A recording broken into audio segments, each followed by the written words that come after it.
Welcome to a wrestling podcast. I'm Turnbuckle Jim, and with me is... It's Brian Glass. How you doing? Hey, this is Donnie. All right, guys, and we're going to be going through pretty much a little bit of wrestling. Again, do Raw, rundown of that show from Monday. That was on February 10th. And then we're going to go to do a retrospective Attitude Era, pre-Attitude Era pay-per-view. That is the Royal Rumble 1997. And then we're concluding the show with our top 5 least deserving champions, which is probably going to be our biggest list of hate ever. So, I don't know why I picked that. I just thought it'd be good because Psycho Sid was a champion, and he wasn't on my top 5, but I think he was very undeserving of the championship. Was that number 6 for you? Yeah, it was like 6 or 7. When I actually thought about it, the list became a bit tighter, I thought.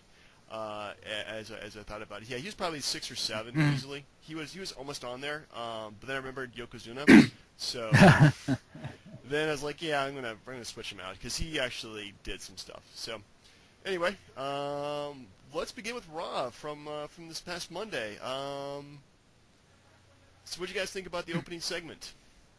Well, I'd like to start off by talking about how I mean, the CM Punk chants are pretty weak.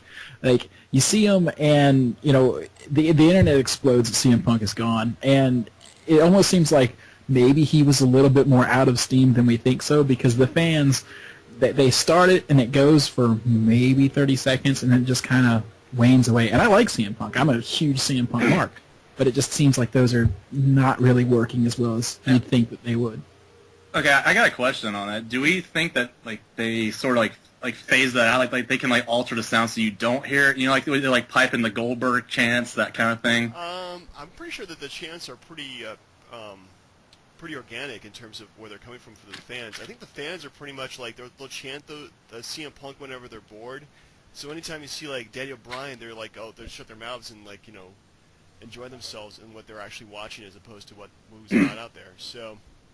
Yeah, I guess we'll see in what's it, March 3rd when they go to Chicago for Raw. That's when I think we'll actually really see the chants in strong unison. Right. Well, I mean, I guess it kind of shows how bored the people are in terms of the product they're giving out too. I mean, how many times we're going to see opener where Randy Orton comes out, I'm so sick of him. I'm so sick of the Authority. With Randy Orton. He really needs to drop the belts to somebody. I don't care who it is. As long as it's not him or Cena champions, I would be happy at this point. Or Batista. Or Batista, yes. That's another good point we'll get to in a moment. Well, do you think this whole thing, because he did lose, obviously, if you go to the end of the... Well, I mean, I'm getting ahead of myself, but they're making him... It seems like they're just making him look weak, and then, and then he'll sneak out a victory, which, what good is that going to do him? He'll look weak. Yeah. Yeah, he really looks awful as a champion. He's been their champion for the last 6 months, off and on, and he's won matches. He's beaten Cena. He's beaten Bryan. He's beaten the Big Show. I think we all forgot about that. But it was he's just terrible. Is it just me, or has he pretty much given the same promo for the last 3.5 years?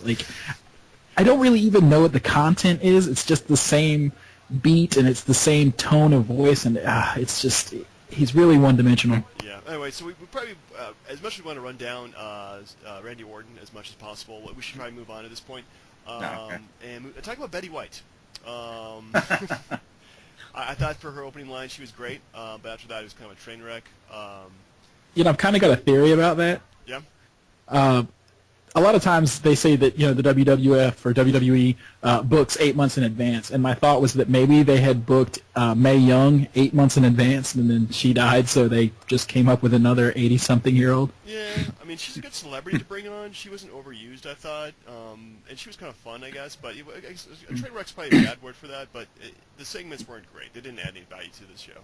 Yeah, that seemed about accurate. Don't you think she was maybe 3 years too late? She could have just hosted Raw back when they had it once a week with a celebrity. That really turned me off from wrestling. It was kind of out of place. Yeah, it did kind of feel out of place having that token celebrity. But celebrities are part of the WWE culture. They will bring celebrities occasionally, so it didn't feel too out of place. But it did it didn't ruin the flow of the show. I don't think it was as strong as it could have been. Well, the thing about like the audience that she gets, would they even be awake or even care that wrestling's on? Yeah. I think she's kind of an internet meme these days, so I don't know. I think she got a pretty good chance. So. Well, what did you think about the New Age Outlaws skit with her over the whole eye drops, trying to make her crap herself sort of thing? Like, I thought that was such quintessential Vince McMahon humor. I think he was just rolling off camera while the rest of us just kind of rolled our eyes. Yeah, I think it was pretty weak. So anyway, enough about her. Let's move on to the Wyatt family versus the Rhodes brothers and Rey Mysterio. What did you guys think of the match? Actual wrestling, talking about the wrestling instead.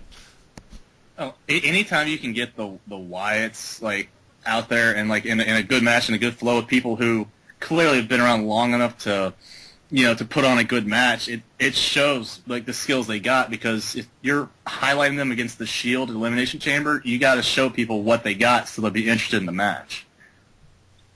Definitely, and the Wyatt family is amazing right now. They really are. Like they've come so far since those opening promos, and just everything about them, the characters, the song, everything is amazing. And I also want to talk about Cody Rhodes for a minute, because in my opinion, Cody is the best wrestler on the roster. And I know Daniel Bryan is amazing, and I know there's a lot of other really good ones. But the thing this guy does, and the way that he does it, and the psychology that he brings to a match, and maybe he's learning from Goldust, who's also wrestling his best. I'm a Cody mark. I think he's doing absolutely outstanding. Yeah, I agree with you too. I mean, I think when they brought in Goldust back and Cody Rhodes, and that whole storyline, I think was probably one of their best storylines they've done in forever. So I think I like the match. I love the Wyatts. I think they're like the best gimmick that they brought in since the Shield. But yeah, I thought the match was perfect length. Had enough spots to it. Rey Mysterio showed his stuff. So yeah, I think it was pretty good. All right, so moving on. Santino Marella versus Fandango. Did anybody watch this match, and did anybody care? I watched for one reason, and it wasn't to see Emma dance, because that is awful. Wow.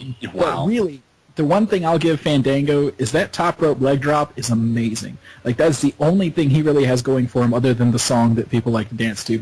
But that finishing move is, I think it's awesome. No, it's awesome. I just don't know how he's going to be able to keep that up, because you imagine he's going to have to he'll jack up his back after enough times doing that. Oh yeah, he's up for that spinal fusion surgery in a few years. Yeah, I think he's a great wrestler with a horrible gimmick, with a very beautiful ballet, and I can't stand Santino Marella. So yeah, I'm over. Yeah, I think the match itself was kind of a waste of time, to be honest with you. All right, moving on. The Real Americans versus Sheamus and Christian. Yeah. I mean, it just seems like they're using this as it seems like twofold for me, because you're getting Sheamus and Christian back, so you need to get them in tag matches so they're not really taking a chance of hurting themselves, but you can still see what they got. And then the Real Americans, they're obviously splitting them up, so I mean they're just progressing that along. Yeah, and I think it's about time. I think the Real Americans have kind of run their course. I mean, Cesaro's getting huge face pops, whether they like it or not, so I think he's going in that direction. And Swagger, there's just not a lot more they can do with him. I think he's going to be future endeavored sooner than later, because you can't repackage him for the 50th time. He's just sort of an afterthought. I mean, jobber to the stars, but, really the whole team's about Cesaro at this point. Yeah, I can be honest with you about that. Brian?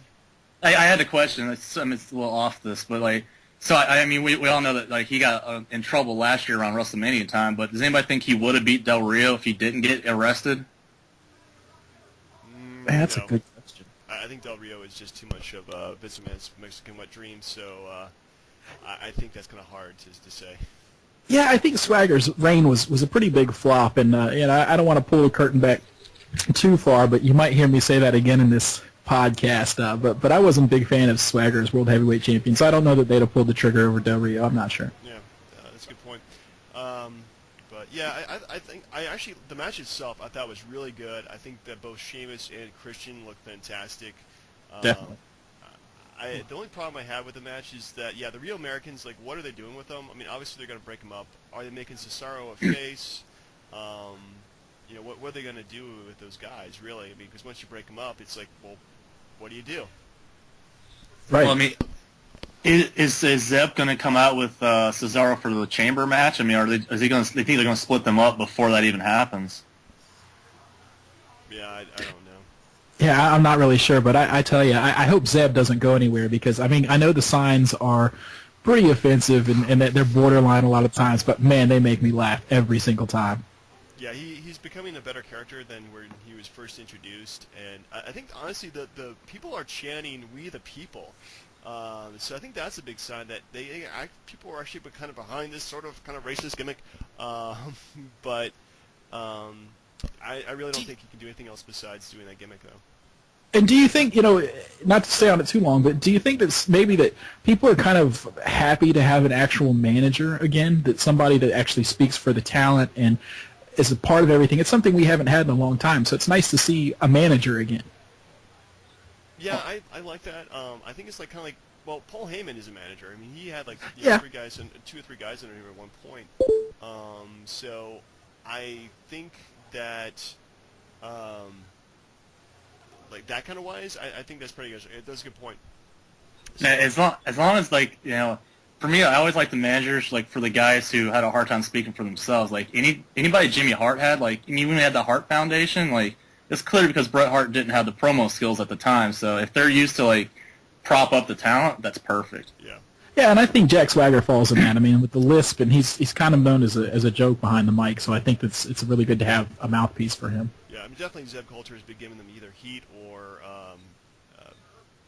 praise in some places. So I think. Yeah, face pops depending on what part of the country they're in. Yeah, depending on how open people are to his politics. But I think, yeah, the gimmick is definitely probably run its course at this point. But be interesting to see what they would do with both of them. Okay, well, moving on. Dolph Ziggler versus Alberto Del Rio. Very short match. Del Rio beat Ziggler pretty much within a couple minutes.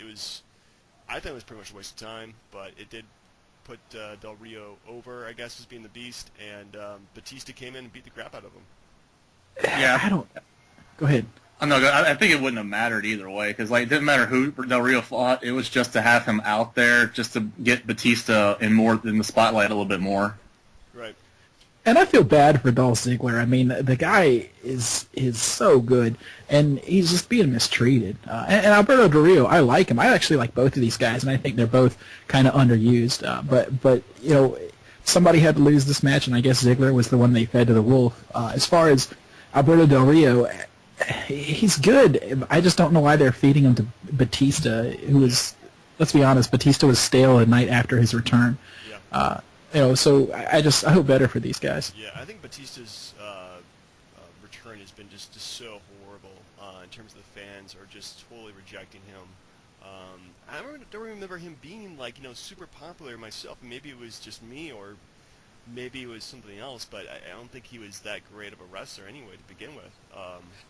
Same here. I think everybody that he's had a big time match with has pretty much carried him. Yeah, I think that's pretty much true. Well, I mean, like he's been pretty sloppy at times. I mean, like you remember how he bragged about breaking, like hurting John Cena's neck in that SummerSlam match. He still hurt John Cena, so I mean, he can be sloppy a lot of times too. Yeah, and I think the way they booked the Royal Rumble too, for him to win it, it was just such a horrible finish to him, to the fans, and also like making him go out and just putting Batista through a table like week 2 of their feud. People are going to be cheering for Del Rio as opposed to Batista. So I really don't know what they're doing. I mean, I honestly think they lost. Yeah, they decided not to be creative with Batista at all. Just do a simple face push for him. I mean, is there anybody that they could use to help prop up Batista that, like, okay, it's like, he's going to beat Del Rio, but it's not really going to hurt Del Rio going forward, but I don't see if they could put anybody else in that spot and it not hurt their career to put Batista over right now, you know? Ziggler. They use Mark... Sorry, go ahead. They use Mark Henry for that spot a lot, too. I don't know how many big times he can come out looking awesome and then just get beat. Yeah, Brock Lesnar just destroyed Mark Henry a couple weeks ago, and that was a perfect use of him, too. So, anyway, moving on, because we have only about half the show, and we've already killed a lot of time already. The Usos versus Curtis Axel and Ryback. Speaking of being buried, the Usos beat them cleanly. What do you guys think? Usos next champions? I think so. Yeah, I would hope so. I figured it happen sooner rather than later. But when are they going to, gain their what I like to call the Rikishi weight? A lot of Samoans, other than The Rock, like that, they reach a point at like 30 where they blow up. They're going to gain 60 pounds, and it's just going to be crazy. Yeah. And I'm wondering how much time that happens, because that's usually about the time that in the past that push has kind of ended for those guys. So. Yeah. I hope not. I love the Usos. I think Jay is more talented than Jimmy as far as charisma goes, but we'll see. Yep. But overall, I think it was a pretty decent match. Definitely put the Usos over, and they're further burying Curtis Axel and Ryback. I think they have no idea what to do with those guys at this point. So. Well, I say turn. Kurt. I'm sorry. Go ahead. Oh, I was going to say just turn Axel face while he still has enough hair to be relevant. Yeah, I feel bad for Curtis Axel because, they repackaged him, brought him back, and then they just threw the Intercontinental title on him, and then just did nothing with him. Said job to CM Punk. It's not really his fault, I don't think. Yeah, I agree with you. I think they brought him in too an awkward way. They pushed him stuff on him, being a Heyman guy, and having the IC title. Once he lost both of them, he really has nothing to go on. Well, when he immediately came back as Curtis Axel, and he had those horrible, whatever you want to call it, with Triple H, that's sort of I'll let him beat me, but it's not going to be like a straight 1, 2, 3. Yeah, it's going to be probably the crappiest win of all time. He just kind of passed out outside the ring because Brock Lesnar hurt him so much. Yeah. So, anyway, moving on. Dean Ambrose versus Mark Henry. Dean Ambrose actually lost to Mark Henry via disqualifications. Surprise, surprise. Because the Shield came in and beat the crap out of Mark Henry. What do you guys think? Oh, Mark Henry, doesn't it seem like Mark Henry his name should be Mark the Mystery Opponent Henry? Like, any time they have, it's an open challenge tonight, it always seems like Mark Henry's that guy that walks out. So, I almost predicted it before it happened. It's like, oh, it's another mystery opponent. Yeah, let's go, Mark Henry. But once again, Roman Reigns shows why he is the future of the business. I love this guy. And, it was a great match for him. I love the Shield, so I think it's all good. That's fantastic. And just so you could look at all the guys' faces when they hear his music, that shocked look like I have to act surprised that he's coming out every time. Yeah, I agree with you there. I think that he's definitely the person they bring in just to scare the people, and then he loses somehow or wins, and he's big for a week, and then he goes away. But yeah, I love the Shield. I love the stare down between the Wyatts and the Shield. I'm so hyped up for the 6-man match. I think it's one of the coolest things ever. I love when they did on Raw. They had the Shield brawling with, I think it was Daniel Bryan or CM Punk, and then the Wyatts came in, and then they started brawling for a second there, and the fans just went nuts. I love that. I'm loving this whole 3 versus 3 thing. They are going to be breaking up the Shield. I'm kind of sad about that, but I think the 3 individual wrestlers that have so much talent, then they can go out and do whatever they want to. And I'm just enjoying the ride in the meantime. Yeah. Just for a comparison's sake, just for my own thing, when they first started the Shield, I never would have thought they were going to break it up with Roman Reigns being the huge face push. It just reminds me of Evolution when, because Batista, he got that huge push, and I never expected that. It came out of left field, Yeah. Yeah, it does kind of remind me of that too. Except you don't have 2 really older wrestlers; they all kind of came in as equals. So I think it's easier to break them up that way. So I'm hoping for WrestleMania 30 they do for the U.S. Championship, all members of the Shield versus each other. I think that'd be really cool. That would be great. I love that idea. I mean, to be honest, I like that match, but I don't. If you put the title on them, then I'd just be afraid to do it. It's like with any other guy who gets that U.S. or Intercontinental belt, where they just put a belt on the guy and forget about him.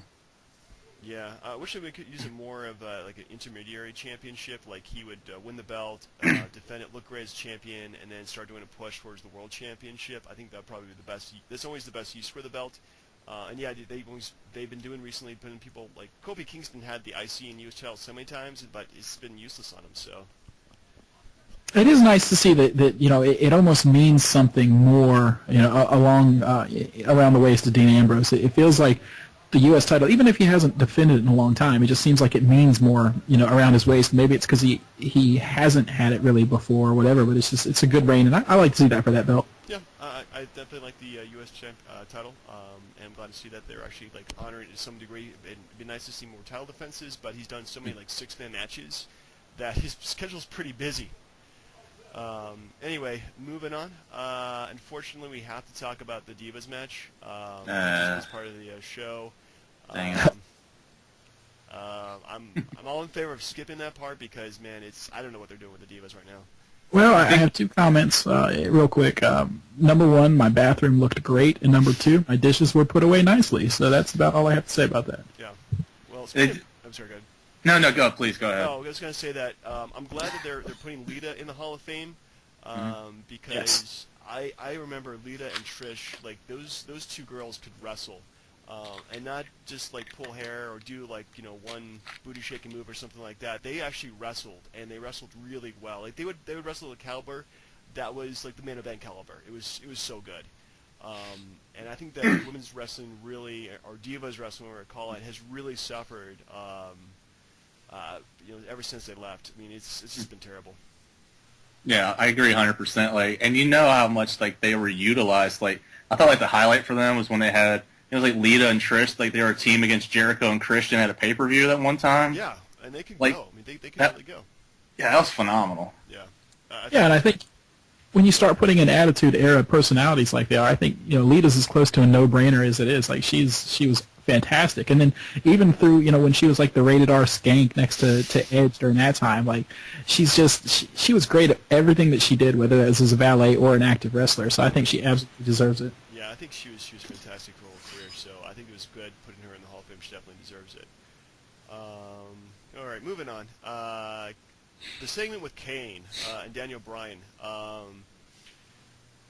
really didn't feel the segment was necessary, but I think they had to put Bryan out there somewhere, so that was probably a good use for him. It wasn't long, it wasn't boring, but I don't know why they're feuding Kane with Bryan. If I'm hoping they're gonna put Bryan in the championship match. So, what do you guys think? I thought they did that because like weren't they supposed to put CM Punk with Kane, but since he's gone, like hey, how about the other guy?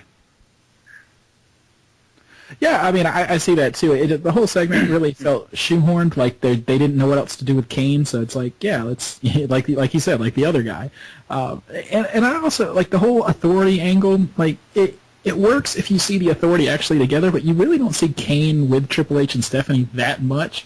So if this is my first time watching Raw, like, and I knew nothing about it, I'd wonder what he talked about when he was saying he was, with the authority this and the authority that, because it's kind of a hard connection to make because you never actually see that stable all together.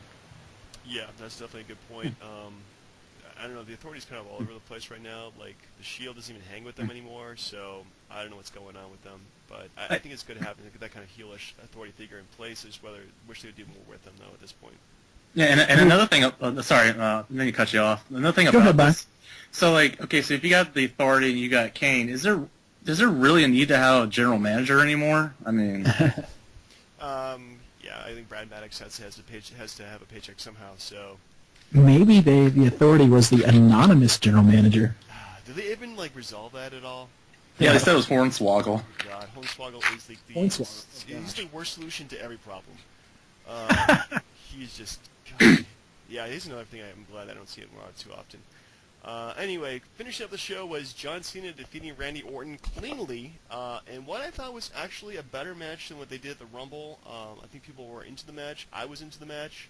I loved the ending, but I think the match in itself was pretty slow. What do you guys think? Go ahead.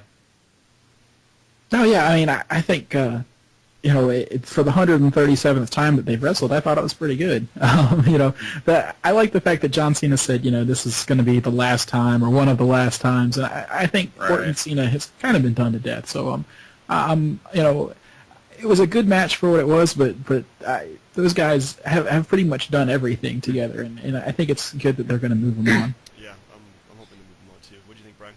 Well, honestly, some of my thoughts on both those guys. They should have just made a 6-man tag with all the Elimination Chamber guys there at one time. That way you could have Cesaro and Christian get up there with those big-time main eventers, and not that Christian isn't, but he's not at that level with the other guys, and just get them, just get them in the ring at the same time. I love that idea. Yeah, that's a good idea. I think they would. I like the idea that Randy Orton is wrestling all the other wrestlers in the Elimination Chamber. It gives them the opportunity to work with them. But yeah, I think a good conclusion would be a big six-man match and doing that at the end. The only problem is that 4 out of the 6 are faces and only 2 are heels, so maybe a heel turn for one of them, maybe? Like Christian? I don't know, he'd maybe do for that. Yeah, I'm not sure. And, I mean, why is Randy losing to all of them? Like, I don't... It seems like he's facing all the people... I guess, did he beat Daniel Bryan or not? He lost to Daniel Bryan.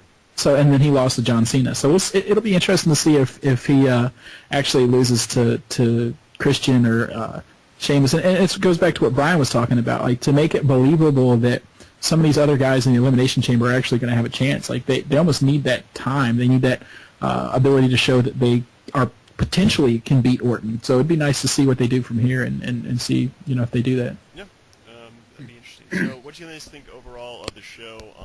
If you could rate it, like, letter grade, what would you give it? Like a Brian? 3 out of 5, maybe? I don't know. It depends on the scale you're trying to use. I mean, it seems very lukewarm. It's like I don't think they really have an idea. Like once the Elimination Chamber is over, then they'll be like, "Oh yeah, WrestleMania's coming. Let's get this thing together." But I don't think they know what they're doing right now. Yeah, and I think I echo that same sentiment. It just feels like they're kind of treading water until they get to the Elimination Chamber. So I'd say it's 2.5 out of 5, just sort of standard. If this wasn't WrestleMania season, it probably wouldn't be that bad. But because it is, it just feels like it feels like we need more heading to WrestleMania. Yeah, agreed. I think it was definitely a C+, B- kind of show. I think it was like I'm liking the 3-hour format. It's been a while since I watched wrestling. I got back into it about before SummerSlam. It's good they can put all these matches in here, but if they don't mean anything, or if they just kind of do the match just to do a match, it kind of feels like they're just treading water right now, and that's what it feels as what they're doing going into the Elimination Chamber. So I think once WrestleMania hits and they have a clear idea of what they're doing, I'm hoping it's going to be a better product. Definitely. Look forward to it. All right. Well, that concludes Raw. Let's move on to the retrospective of the Attitude Era, starting with Royal Rumble 97. I chose this pay-per-view because it did feel like the start of at least Stone Cold Steve Austin's run towards being the champion, which he would do the next year. But I think it pretty much made him it started making him be the man of the company, and so I think there's a lot of parts of the Attitude Era started around this point. Not a lot of them, but I think it kind of, once the bowl started rolling, it picked up more and more pieces, and then once the Attitude Era happened, it's kind of like, yeah, this is the Attitude Era. This is what they are in right now. I mean, just from my own perspective, and because I'm maybe impartial, but I always thought the Attitude Era started the minute Vince screwed Brett at Survivor Series. Like, that was it. Yeah, that's definitely a good starting point, too. But I think there's, like, so many pieces before that, like Stone Cold Steve Austin, Nation of Domination, DX, Goldust, Sable, things like that. Yeah, Goldust. Especially like once Hart turned heel, at least to the American audiences, he definitely feel a lot more attitude, especially coming out of him. So. Oh, yeah, definitely. That build up with him and Shawn Michaels throughout the whole year was fantastic. Yeah. All right. Well, okay. So we'll start off with the first match. Hunter Hearst Helmsley with Curtis Hughes defeated Goldust in the opening match for the Intercontinental title. What did you guys think? Go ahead, Brian. I like the match, but I gotta tell you, I didn't understand why Curtis Hughes was out there, because I don't think he did anything for him then, or even really after that. Yeah, he didn't nothing in that match at all. He was just standing around looking angry and black. I mean, like, the match itself was pretty good. I mean, if you look towards, like, that WrestleMania match, I think it was the build-up to bringing in China as his bodyguard. Mm-hmm. So I think, like, this had a lot to do with that. But overall, I mean, for the match itself, it was very good. Yeah, I think it was pretty good, too.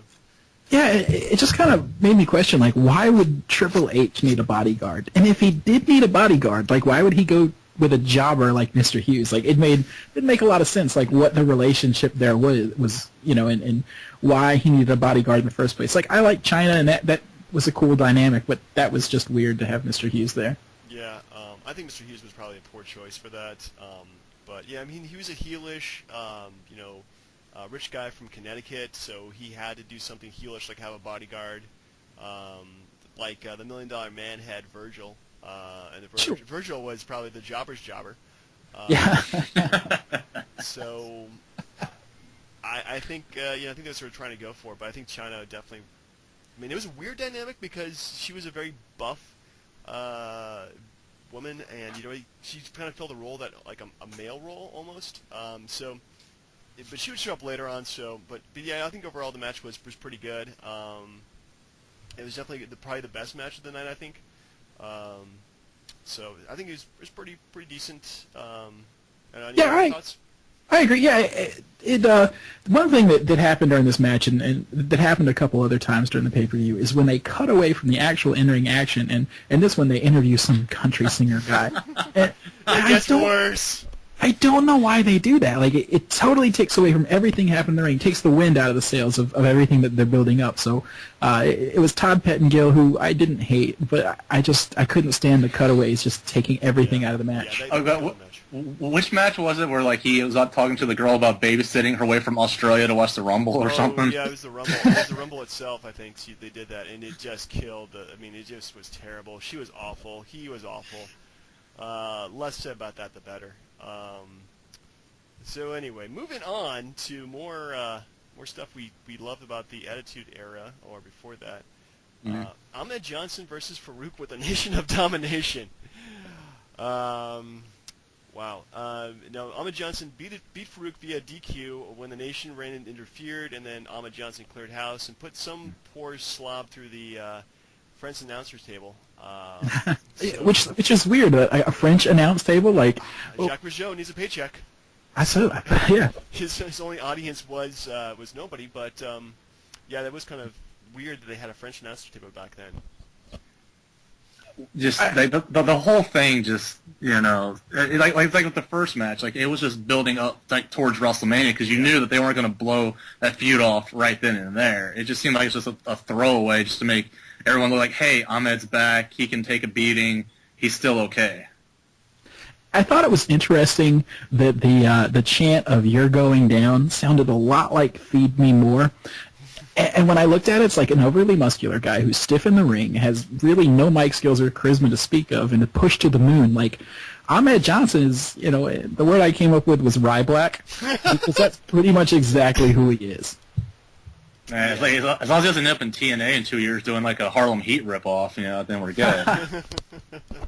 Yeah. Also, speaking of that, like, they call, like, the gimmick went there, quote unquote, with Farouk calling Ahmed Johnson like an Uncle Tom. Seriously? So uncomfortable. Yeah, that. Seriously? Yeah, the whole Nation Domination gimmick was really uncomfortable to watch. Like today, even back then, I thought it was really offensive because they're making him like a Black Panther, Nation of Islam kind of character, and obviously the outfits, the whole by any means necessary thing was definitely going for that image. But then they had like those two rappers, PG-13, who were like the whitest of all white boys. Crush. And Crush and Salvio Vega, doing the whole gimmick thing, and it just was, it was really, I don't know, kind of, they looked kind of intimidating, but at the end of the day, they're kind of, I don't know, just they were really uncomfortable feeling, and it was terrible. It was just Farouk, Crush, and like a whole bunch of people dressed up like butlers. I mean, yeah, I thought the stable definitely got better as the storyline moves along. I think the Nation of Domination, when they introduce The Rock, they get Owen Hart. Like, I think it gets cooler, but the beginning was rough. They brought in D'Lo Brown for that WrestleMania 13 match. I thought, he was on there. I thought he was on the team with. I don't know. I think he was one of the guys in the suits at that point. Well, when we get to WrestleMania 13, we'll check that out. Yeah, and just thank God this was only 8 minutes because neither of these guys should ever be in a ring much more than that. Like it, less is. Yeah, the match itself was pretty horrible. I thought it just lots of rest holds, lots of going to the outside. It's very bad. All right, moving on. Before we get all ranty, Vader versus The Undertaker. I thought this was a pretty decent match between the both of them. It wasn't great, but it did feel like it was building towards something bigger and better.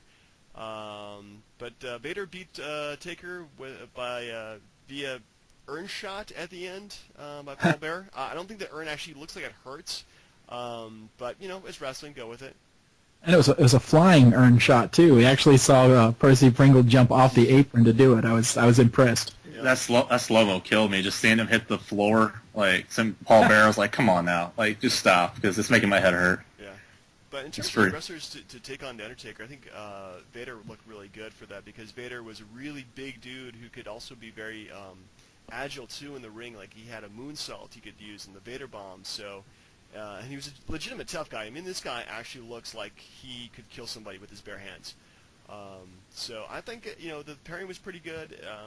It's not a 5-star match by any means, but still pretty fun. Hey, what did he say to Vince at the end? Like, was it like a shoot comment or what? Because Undertaker walks around the ring and he throws chairs and things like that, and then he goes up to Vince and he points at him and he says something, and it almost kind of is like, okay, now we're starting to get into the attitude era because we're starting to recognize Vince maybe as more than an announcer. We're mouthing off and destroying sets because we're mad we're choke slamming a referee. Like, you could definitely see this was one of those seed matches that was going towards something. It just seemed like they were doing that with everybody. Like Bret Hart was doing the same thing. I'm pretty sure Shawn Michaels was doing the same thing. Yeah. It's like Vince was like, "Oh, something's going wrong. Let's yell at Vince." Yeah, that's pretty much how it looks like too. And when did Vince McMahon reveal himself on camera as the owner of the Federation? I thought it was well known even before that, but I mean, when he got when Stone Cold stunned by Austin, like right after SummerSlam, that's the only thing I remember. Yeah. And wasn't there a moment at the beginning of a Raw sometime where he gave like a little statement of the WWE address, where he's like, we're going to become more extreme or something. I think I remember something like that, and if stop me if I'm wrong, but I remember something like that. Him sort of acknowledging himself, and that may have been not the first time, but that's what I remember. Yeah. Yeah. Well, what about when he had that? I don't know if it was when Bret Hart attacked him, but when Bret lost that, it was like a cage match, and they started just going off on and then he quit and then came back. I thought maybe it was something like around that time. Okay, well that'd be something that will be fun to research. Moving on, unfortunately we have to Hector Garza, Pero Ogoya, El Canek. I totally butchered that name. Jerry Estrada, Heavy Metal, and Freza Guerrera did a 6-man tag team match that nobody cared about. Unfortunately, it wasn't Heavy Metal Van Hammer. I was a little excited, but then that was a letdown. Yeah. They were just trying to pander to the local area, and I don't even think they cared. Yeah, nobody cared about this match. I think this was kind of crappy. It just kind of fell in its face. I think in the Rumble they had a lot of Mexican wrestlers in there too. And nobody cared about them. Nobody knew who they were. It was just bad. Was this an attempt at trying to copy the luchador movement over at WCW? I think it was. I really think it was. But it just really failed horrendously. So it's kind of. Did you guys happen to notice the referee in this match? It was like a 70-year-old guy with a ponytail and a headband. Yeah. He probably stole it from Terry Funk. Yeah, was he a Spanish ref maybe? I think so. I think they probably needed a Spanish ref to let those guys know what the heck was going on, so they couldn't wrestle like with the American ref probably. Okay. Well, I did some research if you guys want to know an interesting little piece of trivia here. Okay. Well, they talked for a minute about El Canek and having a victory over Lou Thez, which I thought was pretty crazy, so I looked him up. He holds the distinction of body slamming both Andre the Giant and Yokozuna over his long career. He also has victories over, as said, Lou Thez, Andre the Giant, Hulk Hogan, Vader, and Yokozuna. So that guy he's got quite a history. If he only spoke English, we would know him better. Yeah. I feel so bad. Like that's an impressive resume for somebody that nobody in the crowd cared 1 ounce about. And I literally had never heard of him until that night, and it's like, wow, okay. Yeah, it's kind of sad that we don't know a lot more about international stars unless we spend the time doing the research like you did, Donnie. So, obviously, hats off to you for doing that, and I'm actually more impressed with El Canek, and if I ever watch the match again, I will keep that in mind. All right, moving on to the Rumble, which I thought was pretty much almost like a showcase just for Stone Cold Steve Austin. What do you guys think? Absolutely. Like, I mean, that was the whole point of it. Like, I mean, you had a lot of established guys that he was fighting with, like Bulldog and Owen and, like, even, like, Goldust or, like, Hearst Helmsley, but it was all about him. Yeah. Until Bret Hart came in. Yeah, I think that was the best moment of the entire match. Just seeing him on the turnbuckle, his hands in his face, seeing Bret Hart walking in there, and just like, because he was just kicking butt beforehand. He was doing push-ups. He was all cocky. Bret Hart comes in there and he's just like, nope. All right, this is a wrestling match now.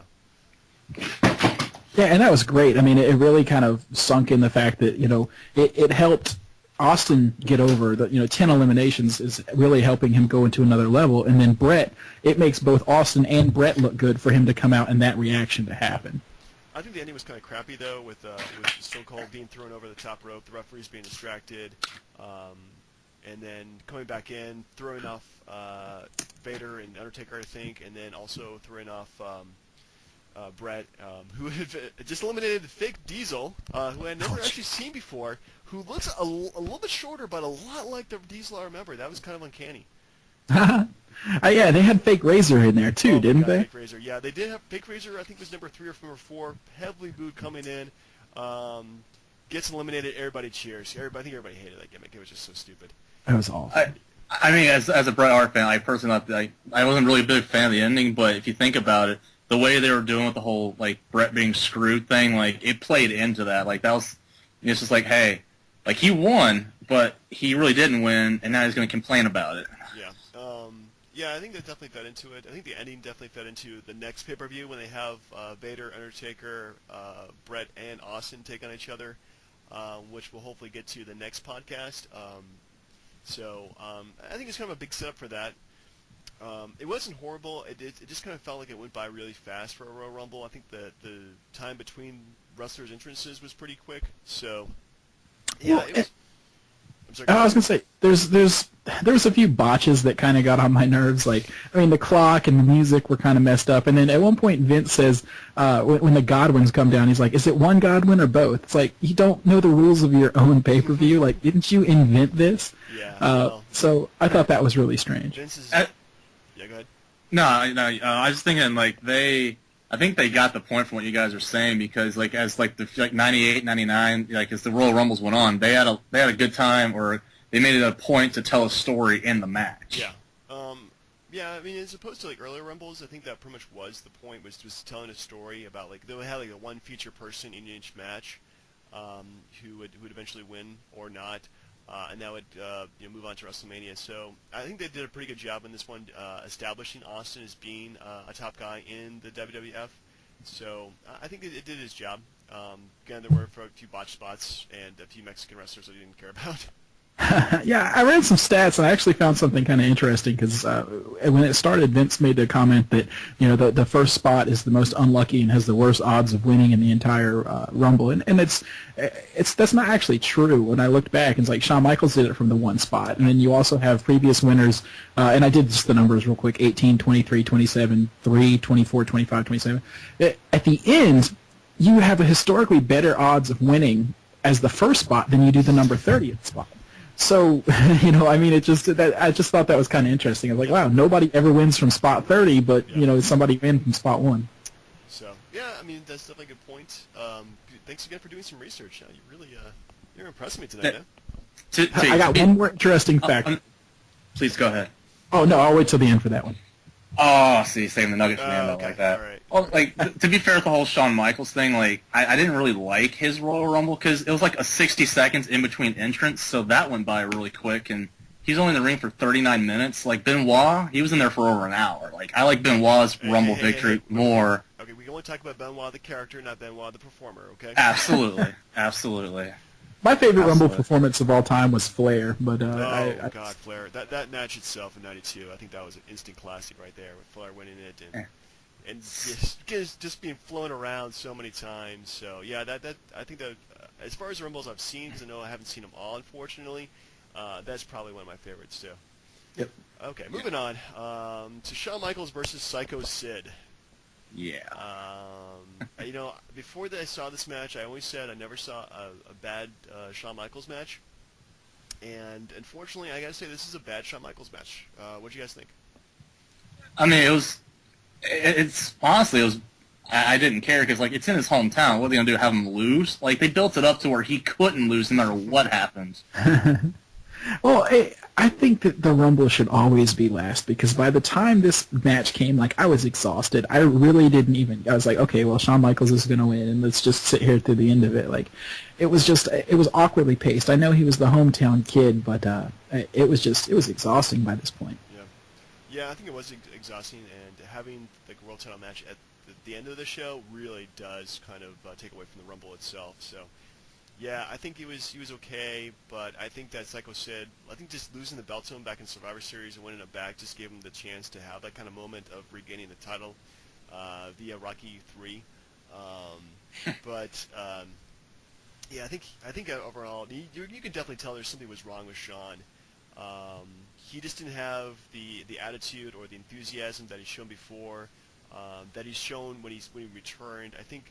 This is like the Rumble like right before he did his famous "I lost my smile" speech. Yeah. And just going back and watching that speech, that was, I mean, I honestly like at the time I thought he was the wuss. You know, it's like Shawn Michaels, why you leaving? You're the top face of the company.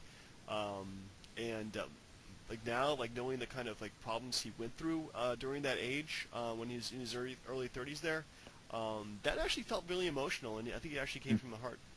Look, really quick question. Do you think he was actually hurt, or do you think he's just trying to avoid losing to Bret Hart at WrestleMania? Oh, yeah, conspiracy. No, I think Shawn Michaels probably can't remember now, but I think it's probably column A and column B at the same time. Yeah, I think it's a little bit of both, definitely. Yeah.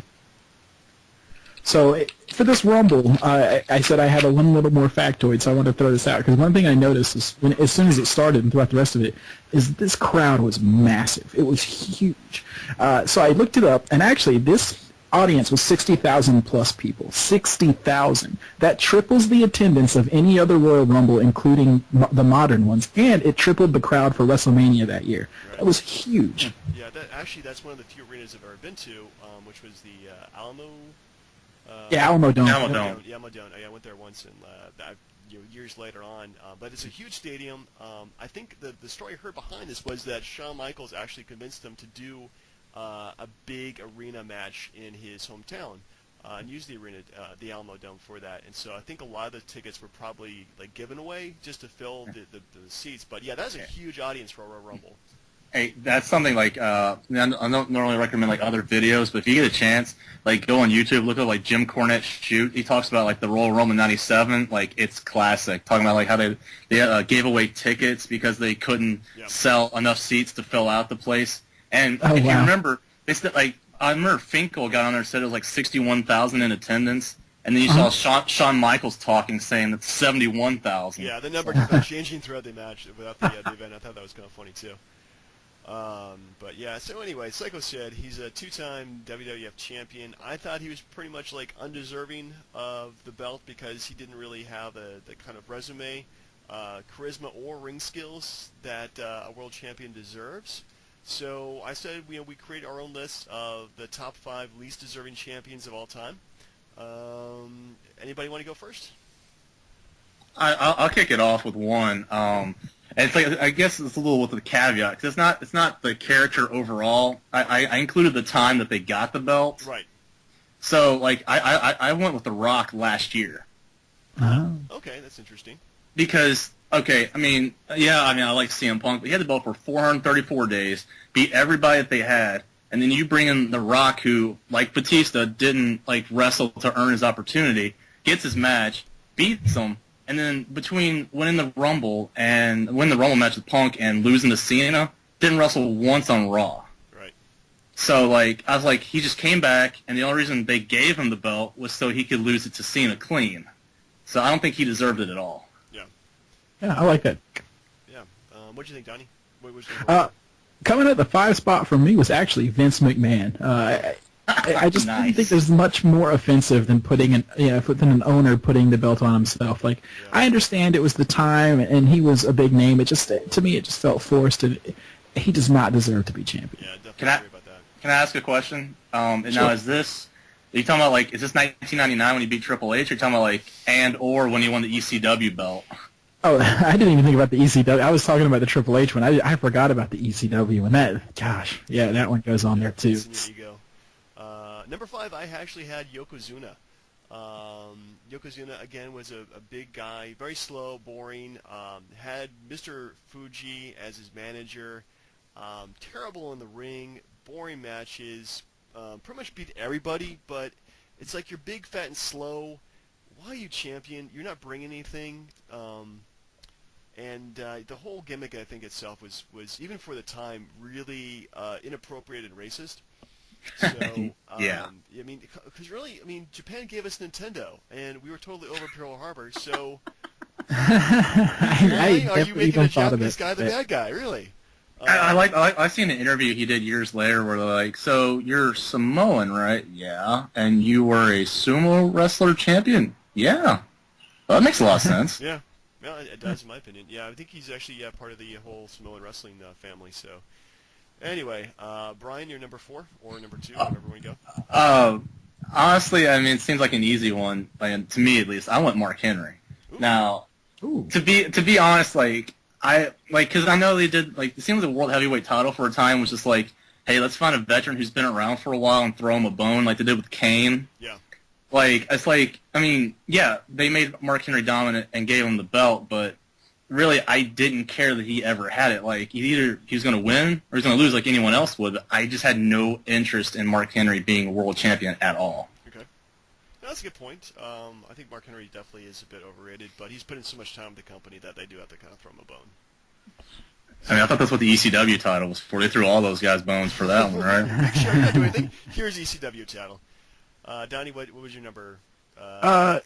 Yeah, coming up, the next one I had was Rey Mysterio in 2006 at WrestleMania, and he only won because Eddie Guerrero died. That's it, and that's to me that is the worst reason to have somebody win. It's like, well, we don't really like Chavo, so we're gonna go ahead and give it to Mysterio. Congratulations, buddy, your friend is dead. Here's your belt. That's a good point. He also won the Rumble that year too, if I remember. That was a good Rumble match. Yeah, it was pretty good. But yeah. I think he was probably he almost became on my list. He was an honorable mention, I think, in my list, probably number 7 or so. But my number 4 was actually Scott Steiner. Nice. As we're doing WCW and WWEF guys, I thought he is terrible in the microphone. He looks all roided up. His catchphrases annoyed the crap out of me. Couldn't wrestle. Slow and dumb and big, and oh my goodness, I hate him in every single incarnation he's been in since he left the Steiner Brothers. Can I give you one piece of something real quick? Like, if you get a chance, and it's on like the Best of WCW Nitro DVD I got, but like he cut an interview in '99 before a match with Jericho, saying that like DDP's wife was mesmerized with him, and like that was like the best thing for Scott Steiner I ever saw. But it said everything about his career. Yeah. I don't know why they still give him spots. It's just terrible. He's got some legendary botches. All right, so Brian, what's your number 3? Let's see. I actually went with Psycho Sid. Yeah. Okay. I just did not.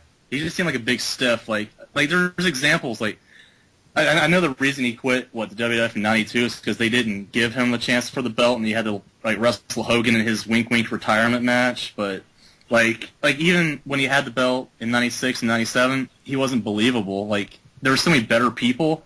And then and when he had the WCW title in 2000, it was because Benoit quit the company. Yeah. Pretty much he's always the number 2 guy for picking up the belt. Interesting enough, I heard that the original plan was to have, I think actually probably from the Jim Cornette interview he did, I mentioned that Vader was supposed to win the belt, and Shawn Michaels was supposed to go back and beat him. But because like Shawn was so scared wrestling Vader because Vader's so stiff, they put it on Psycho instead. Wow, you know it's got to be bad if you're more stiff than Psycho Sid. Yeah. So. Well, speaking of that, if you ever get a chance, go back and watch the SummerSlam '96 match with like Shawn and Vader. And you see Shawn yelling at Vader like during the match. Yeah. It's bad. I need to go back. I have to check that out. Yeah. All right. So Donnie, who's your next person? Well, I alluded to this earlier, so I'll go back to it now. It's the Jack Swagger reign. Ooh, good choice. Wow.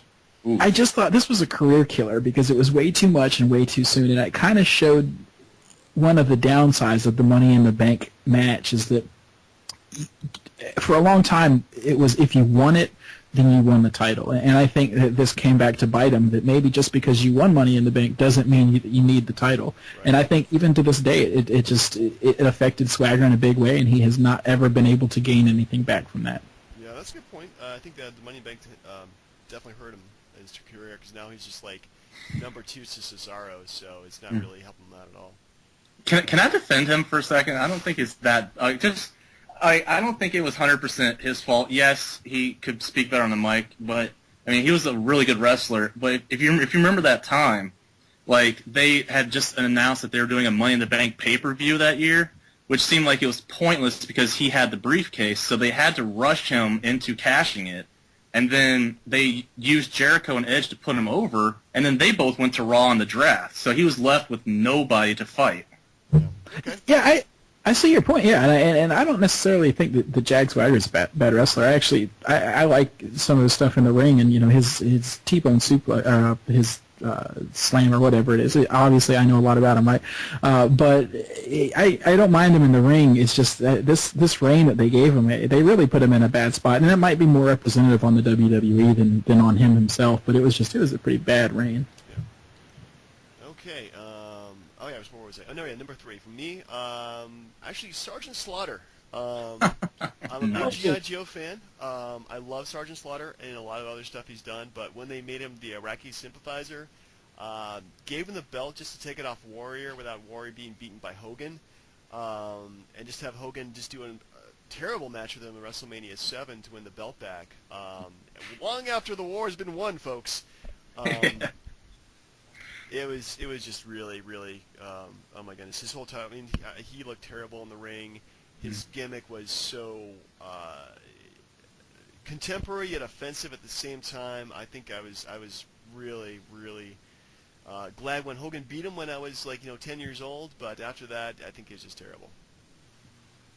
Yeah, in defense, I completely agree with you. I just think that like Warrior's match with Savage at WrestleMania 7 was so good that I wouldn't have wanted to see him wrestle Hogan again. Yeah, that's true. So yeah, I mean, it did set up that phenomenal match when he did beat the Warrior, but just him as a champion was just terrible. It also set up those terrible vignettes after it was all over about him going to national monuments, saluting them, and saying, "I want my country back." That to me is one of the pinnacles of wrestle crap because of everything that happened and how that led up to that. It's just Sergeant Slaughter as a champion. That was a really good call. Yeah. All right. So number 2 or number 4 for you, Brian? I had to go back a little bit because I had to think about it, but I was watching a lot of Nitros recently, so for me, it's just from 1999, it was Hulk Hogan. Even from the finger poke of doom, and then you fast forward to when he comes back from his injury and he beats Savage, who was on a roll at that point, and then after that, they turn him back into the real American Hogan, and for me, at that point in his career, I could have cared less that he was, saying his prayers and eating his vitamins again. You know what I mean? Like Hogan right there just seemed like this is all ego because Goldberg should have had the belt, Savage should have had the belt, Nash could have had a longer run, anybody else but him. He didn't need the title. Yeah, that's so he was so limited in the ring at the time and everything after that. Yeah, I think the post 40-year-old Hulk Hogan is just terrible and just buried so many other great wrestlers when he did that. So yeah, I think that's probably one of the reasons why WCW had the troubles that it did afterwards and then folded, is because it stopped becoming believable when he won the belt again. But he put over Kidman, and yeah. Yeah, less said about that, the better. Hey, not when it mattered. Kidman could have gone to Bash at the Beach and fought Jeff Jarrett. I'm just saying. Yeah. Oh, that's Clash of the Titans. We'll get there in a second. So Donnie, who's your number 2? Number 2 is Bob Backlund in 1994. Ooh. He went over Brett, making Brett tap to the crossface chicken, or crossface chicken wing, or whatever it was called. And at the time I was like, this guy's kind of old. He's really vanilla. I mean, just not fun. And then he loses to Diesel in 30 seconds. He gets in the ring and he gets jackknifed, and that was it. Yeah. So he didn't deserve his transitional champion. I don't know why they just didn't let Diesel go over Brett. They wanted to throw this old fossil in anyways, and it was just nobody knew who Bob Backlund was at the time anymore. Terrible champion. Yeah, just really, really bad. I didn't actually watch wrestling at that point, so I do kind of know about it just by researching wrestling. But yeah, that is kind of a crappy call for them. Yeah, I completely agree with you. Like, I think the only reason, like, it wasn't so much that it was Backlund, but it was like they were trying to like continue the whole like Owen and Brett feud, and at the same time, it was just like, if we put it on Backlund, it's gonna be harmless if Diesel beats him in 10 seconds. Yeah. Anyways. Right. He previously had a reign like in the late 70s, early 80s for years as the champion. It almost put a black mark on that entire reign of his championship. Yeah, to remember him as being the guy who jobbed Diesel. Exactly. Yeah. Anyway, speaking of Billy Kidman versus Jeff Jarrett, my number 2 was Jeff Jarrett.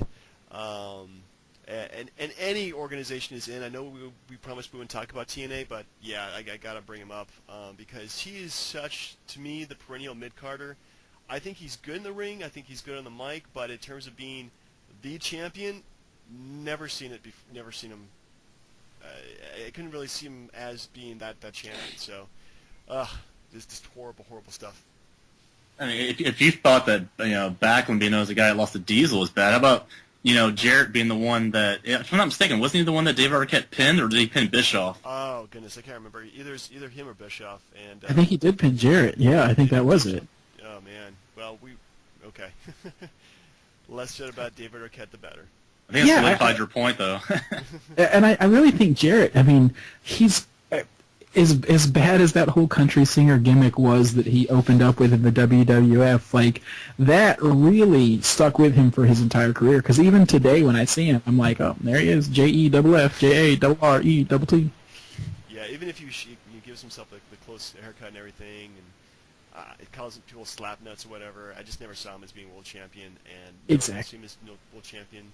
I think the only reason he got it in TNA was because he founded the company, so yeah, it's just crazy. Anyway, you were number 1, Brian. Drum roll. To be fair, I had a tie. I don't know if that's allowed, but okay, ties are allowed. There really is no rules in these things, just as long as we have fun. It was like between Diesel and Great Khali. Okay. Because I mean, just it states for itself. Like, they're both big stiffs, and while Nash had a lot more talent than Khali, like, his matches were horrible. Like his WrestleMania match with Shawn Michaels. Michaels was putting himself over, made Diesel look bad. Like, his best matches were with Bret Hart. Even when he was in WCW as Nash, his title matches were like, eh. But like with Khali, like, they just forced him down everyone's throats. They clearly knew he couldn't wrestle, but he still was beating Cena, Shawn Michaels, Edge, and his that Punjabi prison match with Batista and Undertaker at separate times. Horrible matches. Like, I think Khali is he would be like a notch above Diesel, but to me, like, they're the worst. Wow, that's fantastic. I had completely forgotten that Great Khali ever held the belt. I think that's a really good call. Just great mic skills, by the way, on Great Khali. Yeah, I forgot who his manager was, but he had one, didn't he? Was that Ranjan Singh? Wasn't that at the time? It was one of the staff writers who happened to be like Indian. So they're like, hey, you're Indian and you're Indian. Let's just throw you together because people, birds of a feather, right? Oh, that's right. And they're like, hey, you've been with him for a while. Just tell him that you're his brother. It'll make sense. Yeah, and I mean, just to put your belt on somebody that doesn't have any mic skills, like not just no mic skills, but like no language, that's a really odd choice to do. I remember the night that he won the belt. It was like a 20-man battle royal on SmackDown because Edge got hurt, and I'm like, really?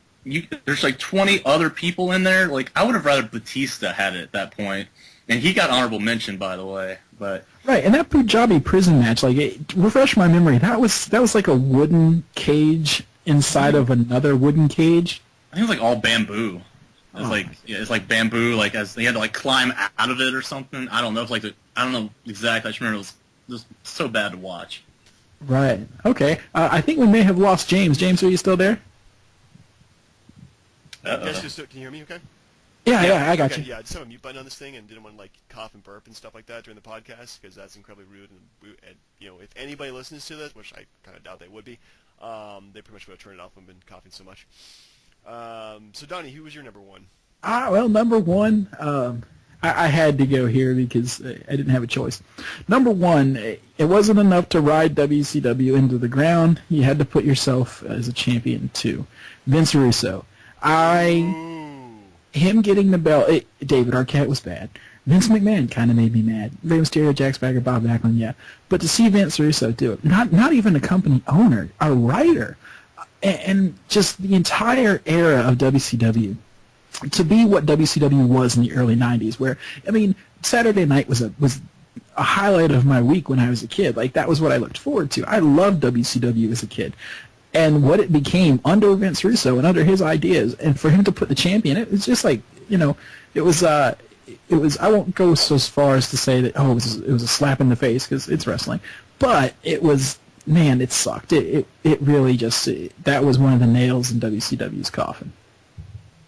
Agreed. Wasn't that around the time that, like, there's, like, handing the freaking belt out like a party favor? Because, like Flair had it, then Nash had it, then Steiner had it, then Booker T had it for 5 minutes, and yeah, then Macho Man had it, I think. I remember I think one of the things that also ruined the company was the fact that he just gave around the belt like it was the neighborhood bicycle. It was just terrible. Kelly? Hey, you leave Kelly alone, man. You just said neighborhood bicycle. Well, anyway, so my number one, I totally agree with Brian. It was Great Khali. I think at that point I wasn't even watching wrestling. I just knew he was champion just by following it online. I'm like, that is a terrible choice for all the reasons Brian mentioned, so I'm not going to go over that again. But I think, great list, guys. Great lists. Great observations. I think the one thing that's kind of stuck out in my mind was that a lot of people chose guys who were past their prime or past their mark in terms of the wrestling world who became champions. So, but yeah, definitely have fun doing this, guys. This is only supposed to be half an hour. We've made it an hour. So I think pretty much an hour might be what we want to shoot for in the future. Sure, yeah, I think so. I think we covered a lot of ground, so I think that we did good. Yeah, I think this is definitely a lot of stuff to cover in one podcast, and so yeah, I'll go ahead and do you guys have any parting comments before we end the podcast? I mean, are you surprised I didn't put John Cena on there? Well, I just thought. Go ahead. Well, I think John Cena, for all his problems, the way he's been booked, and also his kind of holier-than-thou gimmick he's had in the last few years has definitely hurt him in his career. But you know what? He has been solid in the mic and has solid wrestling skills. So I'll leave it as that. I mean, the reason I left him off is because it's not about least deserving, because, I mean, he deserved it, but there's a difference between deserving and having that ability. Like, I think they just shoved him down everyone's throat. But again, that's for another show. That is probably for another show. And that seems to be the MO of the WWE right now, for another show, but just instead of letting organically champions come and go, they're shoving down people's throats. And I think that's what you saw. It's a good juxtaposition with Royal Rumble 97, where Steve Austin is coming into his own and really taking the crowd over, and they're not shoving him down our throats. Yeah. He's taking every bit of it. Shawn Michaels is the same way in that time period. So that's how you can see that was on the cusp of something really special, and we have now, it's just sort of on the cusp of more mediocre. Yeah, that's a good point there, Donnie. One observation I want to make about the Rumble is that a lot of people cheered when he was thrown over the top rope and onto the floor, and they thought that he was out. But I think even more people cheered when he came in and won the damn thing. So I think that definitely shows that they were really behind him. I think because he was just so different than the baby faces that have been pushed in their face before. It was just a good break, because, I mean, the only people that are booing was like the huge Bret Hart, supporters that were in the crowd. So, Yeah. it was like it was just showing the times were changing. That's all. Yeah. Yeah. Yep. Okay. Well, anyway, good show, guys. I'll let you guys go, and we're going to sign off before we end it. Yeah, coming to you live from Raleigh, North Carolina. This is Donnie, and I'll see you next time. Yeah, from Fayetteville, North Carolina. This is Brian. Take it easy. I'm Turnbuckle Jim, and this is not from North Carolina. This is from Fredericksburg, Virginia. Everybody have a good night. See ya.